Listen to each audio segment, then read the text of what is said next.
अटल सेना ने आज लखनऊ के गोमती नगर में ग्राम सभा नरही, विकास खंड कुड़वार, जनपद सुल्तानपुर के मूल निवासी एवं जुग्गौर लखनऊ के रहने वाले रजनीश कुमार मिश्र को प्रदेश अध्यक्ष की जिम्मेदारी सौंपी है।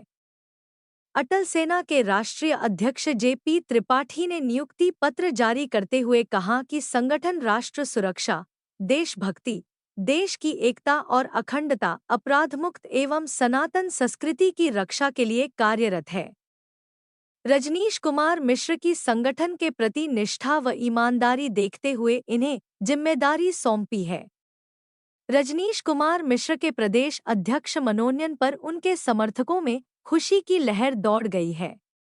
इस मौके पर ओम प्रकाश दुबे, सुजीत कुमार मिश्र, अजीत कुमार मिश्र, वैभव मिश्र, देवांश, डॉक्टर शिल्पी, सुजीत कुमार सिंह, हर्ष सिंह एवं नरही भांटी शे हनुमान मंदिर के वरिष्ठ कार्यकर्ता संजय मिश्र जी आदि उपस्थित रहे।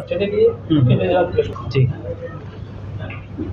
मैं अटल सेना संस्थापक राष्ट्रीय अध्यक्ष जीपी त्रिपाठी मेरा नाम है और अटल सेना एक राष्ट्रीय स्तर का सामाजिक संगठन है जो आदरणीय अटल जी के विचारों पे, उनके आदर्शों पे समाज और देश हित के लिए कार्य करने वाला संगठन है। चूँकि आदरणीय अटल बिहारी वाजपेयी जी की कर्मभूमि रही है लखनऊ, इसलिए मैंने निर्णय लिया है कि अटल संदेश के माध्यम से देशवासियों को जो भी हमें संदेश देना है वो लखनऊ से दें। आज हमारा देश 2024 के लोकसभा चुनाव का उत्सव मना रहा है, लेकिन ये चुनाव पिछले चुनाव से बिल्कुल अलग है, क्योंकि ये चुनाव देश को एक नए युग की ओर ले जाने वाला चुनाव है। आदरणीय प्रधानमंत्री जी ने जो विज़न दिया है विकसित भारत का, कि विकसित भारत 2047 तक हम लोगों का लक्ष्य है, और उस लक्ष्य को पूरा करने के लिए आज अटल सेना पूरे 25 राज्यों में कार्य कर रही है। चूँकि 2014 में जब प्रधानमंत्री मोदी जी को इस देश ने भारत का नेतृत्व सौंपा था, तो ये सोच के नहीं सौंपा था कि स्थानीय मुद्दे या पहले जो आलू प्याज टमाटर या गैस के दामों पे सरकार बदल जाती थी, उससे अलग हट करके जो राष्ट्रीय हित के मुद्दे थे, जो देश को विश्व में एक नई पहचान देने वाले मुद्दे थे, उस आधार पे चुना। और उस मुद्दों पे पिछले 10 वर्षों के अंदर देश की जनता भली बात परिचित है कि जो 3 प्रमुख मुद्दे थे, जिसमें कि कश्मीर से धारा 370 को हटाना। कश्मीर हमारे देश का अविभाज्य अंग था, लेकिन चूंकि हमारे देश का संविधान वहाँ लागू नहीं होता, लेकिन धारा 370 जो भारतीय जनता पार्टी के एजेंडे में था, चुनावी एजेंडे में था, उसको पूरा किया और धारा 370 हटाया, और आज कश्मीर के अंदर भारत का संविधान लागू होता है। दूसरा सबसे बड़ा मुद्दा ये था कि पिछले 500 वर्षों से लाखों हिंदुओं ने बलिदान दिया, हमारी दसियों पीढ़ियां जो है स्वर्गलोक सिधार गई, लेकिन वो शुभ अवसर का दर्शन उनको नहीं हो पाया। और ये कहने में बहुत आसान है, लेकिन ये मुद्दा इतना महत्वपूर्ण मुद्दा था जो विश्व के सनातन प्रेमियों के लिए एक विलक्षण जो है अवसर था, जो कभी किसी ने सोचा नहीं था। उसको साक्षात जो है आज भगवान प्रभु श्री राम जी का मंदिर, भव्य मंदिर बना के, और प्रभु श्री राम जी वहाँ स्थापित हुए। तो ये ऐसे मुद्दे थे। उसके अलावा आपने ये देखा होगा कि 2014 के पहले पाकिस्तान की जो जीडीपी थी वो हिंदुस्तान से ज़्यादा थी। ऐसा क्यों था? भारत की जो जीडीपी थी वो पाकिस्तान से कम थी, लेकिन 2014 के बाद आदरणीय प्रधानमंत्री मोदी जी ने उनके किए गए कार्यों की वजह से आज पाकिस्तान की ये परिस्थिति हो गई है कि वो पूरे दुनिया में भीख मांग रहा है, और वहाँ पे आटे के लिए लोग लाइन लगाते हैं। तो देश की जनता को ये बात भली बात समझ देना चाहिए कि प्रधानमंत्री मोदी जी को देश ने आलू प्याज टमाटर और गैस के दाम के लिए नहीं चुना था। प्रधानमंत्री मोदी जी को चुना था, इसलिए चुना था कि भारत विश्व की महाशक्ति बने, भारत का पूरी दुनिया में एक महत्वपूर्ण स्थान हो। ये छोटे मोटे मुद्दों पे पिछले 60-70 साल से विरोधी पार्टियों ने देश को उलझा के रखा, व्यक्तिगत इशू को क्रिएट करके रखा और उसके सामने राष्ट्रीय मुद्दों को महत्व नहीं दिया और इसमें जात के आधार पर, क्षेत्र के आधार पर बांट करके राजनीति करते रहे। देश में पहली बार एक ऐसी सरकार आई जो राष्ट्रीय सोच की जो है सरकार है, जिसका लक्ष्य है कि भारत को विश्व में महाशक्ति बनाना। आज आप प्रेस कॉन्फ्रेंस का मेन देशवासियों को ये संदेश देना चाहती है कि आपको अपने व्यक्तिगत मुद्दों को महत्व न देते हुए राष्ट्रीय हितों के आधार पर वोटिंग करना है, नंबर 1। दूसरा सबसे बड़ा ये है कि अभी भी हमारे देश के अंदर आज़ादी के 75 साल पूर्ण होने के बावजूद भी 50 से 60% वोट होता है, जबकि निर्वाचन आयोग जो कि भारत सरकार के खर्चे पर जो है चुनाव व्यवस्था का संचालन करती है, 40% हमारा जो है धन अपव्यय हो जाता है, क्योंकि जो भी व्यवस्था होती है चुनाव की उसमें मतदाता सूची के आधार पे कितने जो है मतदाता उसके आधार पे व्यवस्था सरकार करती है, निर्वाचन आयोग करता है। लेकिन जब चुनाव परसेंटेज होता है वो 50%, 55%, 60%, तो ये 40% जो एक्स्ट्रा अरेंजमेंट का खर्चा होता है वो किसकी जेब से जाता है? वो देशवासियों की जेब से जाता है।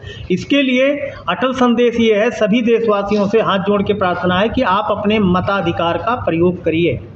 इन 2024 में जो है चुनाव के लिए आप आगे बढ़ना चाह रहे हैं और जनता को जागरूक करना चाह रहे हैं। बिल्कुल, हमारा मेन उद्देश्य यही है कि सभी लोग मतदान दें, अपने अधिकार का प्रयोग करें और व्यक्तिगत मुद्दों को छोड़ करके राष्ट्रीय मुद्दे के आधार पर वोट करें, जिससे कि हमारा देश आगे चल के विश्व की महाशक्ति बने। 2024 में कहाँ तक के आपका सहयोग रहेगा बीजेपी को? नहीं, हम तो 25 स्टेट में काम कर रहे हैं, उसकी लिस्ट भी आपको देंगे, सभी 25 राज्यों में। चूँकि हम एक सामाजिक संगठन है, हम कोई भारतीय जनता पार्टी के मोर्चा या प्रकोष्ठ नहीं है, क्योंकि सामाजिक संगठन भारतीय जनता पार्टी एक पॉलिटिकल पार्टी का मोर्चा नहीं हो सकता।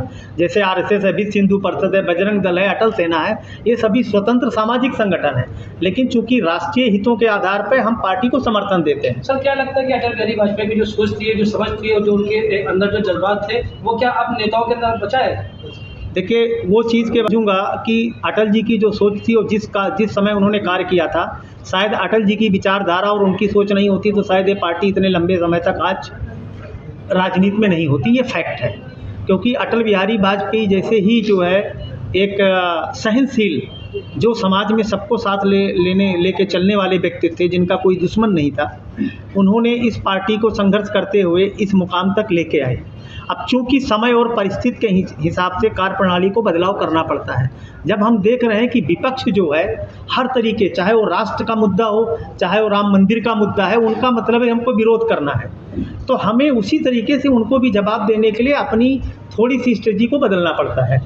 क्या संदेश देना चाहेंगे? आखिरी सवाल यही, क्या संदेश देना चाहेंगे 2024 के लिए? हमारा संदेश यही रहेगा कि ये बहुत ही सुनहरा अवसर है और चूँकि हमें इस देश को आगे विश्व की महाशक्ति बनाना है, दूसरा हम अपने सनातन कल्चर को अगर हम बताना चाहते हैं तो उसके लिए हमें एकजुट होकर के एक ऐसी पार्टी को समर्थन करना होगा जहाँ पे सनातन कल्चर भी सुरक्षित है, जहाँ पे देश भी सुरक्षित है, राष्ट्र की एकता और अखंडता भी सुरक्षित है और सबका साथ सबका विकास, उसका भी मान सम्मान रखा जा रहा है। सुरक्षित तो है ये। माहौल का तो मतलब ये है कि वोट देंगे तभी तो सरकार बनेगी, लेकिन स्थानीय मुद्दे अगर आप प्राथमिकता पे लेंगे, यहाँ पे बहुत सारी ऐसी जगह हैं जहाँ पे लोग व्यक्तिगत कारणों की वजह से दूसरे प्रत्याशी को समर्थन नहीं दे रहे हैं, तो वो व्यक्तिगत कारण से अलग हटना पड़ेगा मतदाता को और उसे ये देखना पड़ेगा कि प्राथमिकता के आधार पे उसके मुद्दे क्या हैं। सबसे पहला राष्ट्रीय हित, और राष्ट्रीय हित में राष्ट्र की सुरक्षा।